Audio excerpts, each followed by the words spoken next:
Saiu agora, né, nas últimas horas, a gente está gravando esse programa nessa segunda-feira, 15 de setembro de 2025, cravando, o site The Race cravando que Felipe Drugovich será o próximo piloto da Andretti na Fórmula E, né? Ou a Fórmula E, como os cariocas. Eu sou carioca, mas eu falo Fórmula E. Fórmula E. E aí eu gostaria de começar o nosso papo aqui, porque parece que finalmente termina uma novela de o destino de Felipe Drugovich. Eu queria saber para você, Vitor, é o fim da linha para Felipe Drugovich na Fórmula 1 mesmo?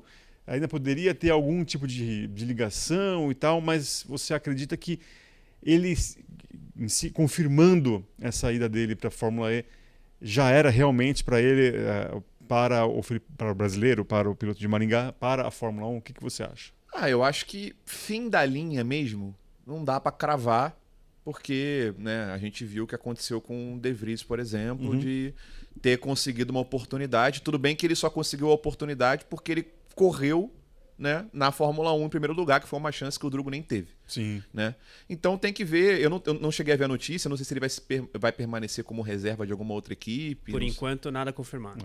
Então, porque eu acho que se ele permanecer reserva de alguma outra equipe, eu acho que fechar a janela totalmente não fecha, porque se ele for bem na Fórmula E e tiver a oportunidade como o De Vries teve, eu acho que todos aqueles pensamentos, todas aquelas dúvidas que pairavam sobre ele, que de repente as equipes tinham, de repente isso pode, não vou dizer retornar a dúvida, mas de repente ter assinado com o cara antes e a gente perdeu essa oportunidade, talvez ainda seja o momento. Então acho que fechar completamente não, mas é óbvio que fica mais complicado porque a gente sabe que sempre o timing é muito importante, né? E aí você sai do radar e acaba que outras pessoas vêm, conquistam essa oportunidade, a fila na Fórmula 2 não vai parar, na Fórmula 3 também não.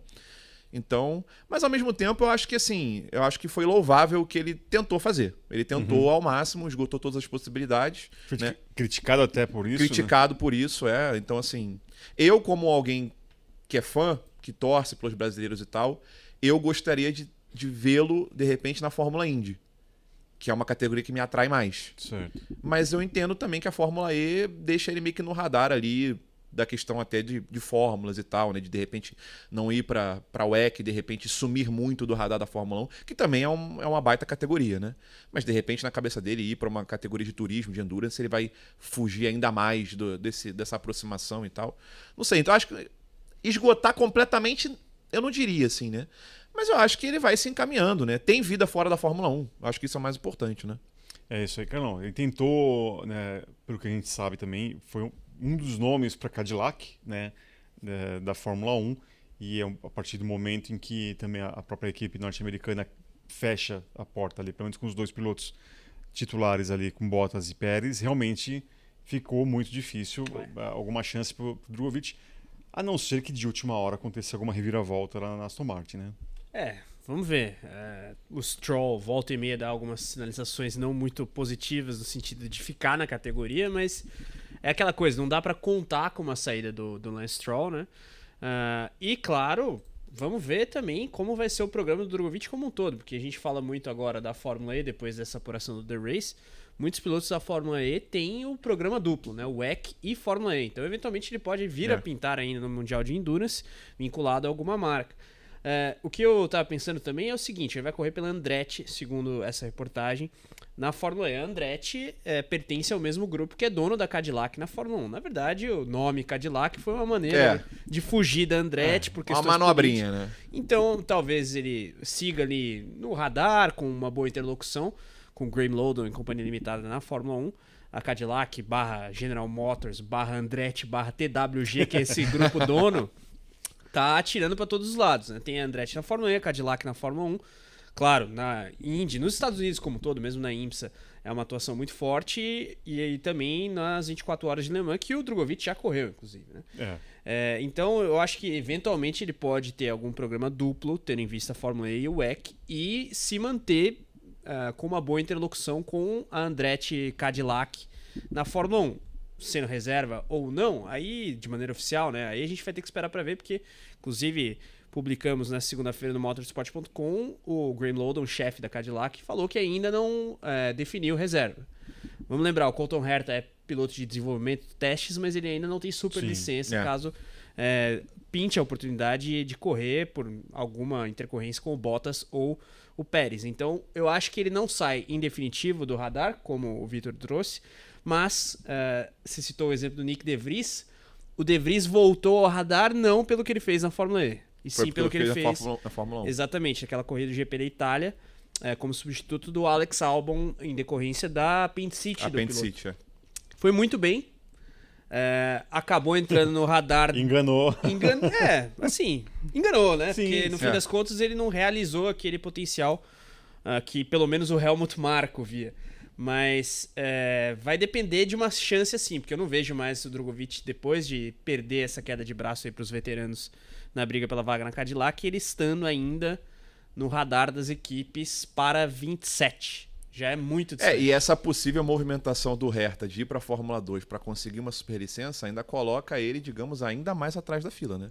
Porque a Cadillac já tem dois Drogovic, no Ele e caso. o Drogovic, porque já tem 2 pilotos definidos, com um já sendo preparado para entrar nesse ciclo também. Então, nem que seja assim, se for um ano com um dos dois, 2027 necessariamente seria o Colton Herta a preferência.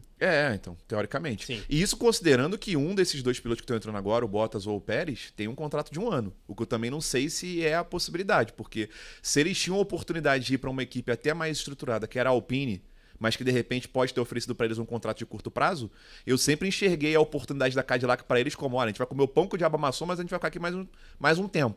Sim, Entendeu? 2, 3 Pelo anos menos no uns mínimo. 2 anos, assim.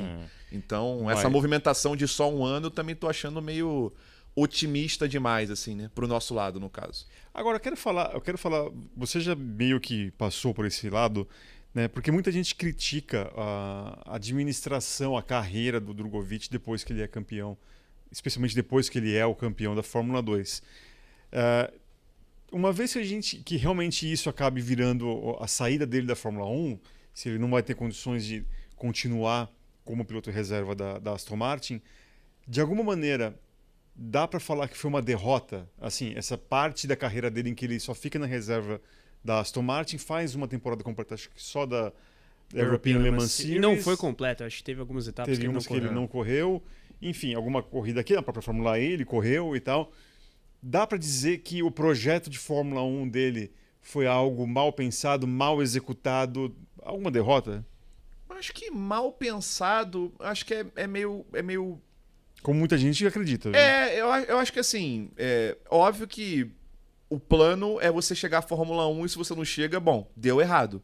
Mas até aí a gente sabe que o funil é muito estreito, é muito complicado, entendeu? E ele não é caso isolado. Não foi só o Drugo o único cara a ganhar a Fórmula 2 e não ir para a Fórmula 1. Uhum. Na verdade, muito se debatia sobre o fato das categorias de base não darem mais oportunidade. E a gente até imaginava que uma 11ª equipe fosse ajudar nisso, e logo na primeira temporada isso não vai acontecer.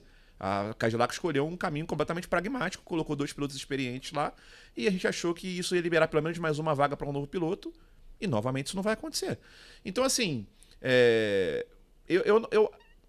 Deu errado o plano? Deu errado, né? Poderia ter sido melhor? Poderia ter sido melhor. Mas eu não acho que é algo, tipo assim, condenável, entendeu?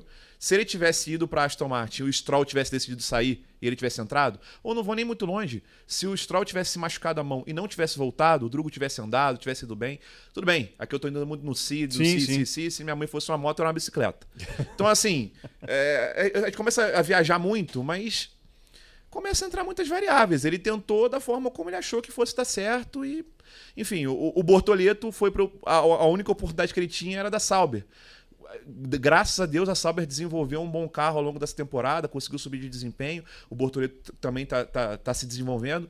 Se o carro fosse tão ruim quanto ele era no passado, aí todo mundo ia falar, o Bortoleto errou. Furado. Quantas pessoas não falaram quando o Bortoleto estava cravado, confirmado na Sauber? Quantas pessoas não falaram, será que não era melhor esperar mais um ano para uma equipe melhor?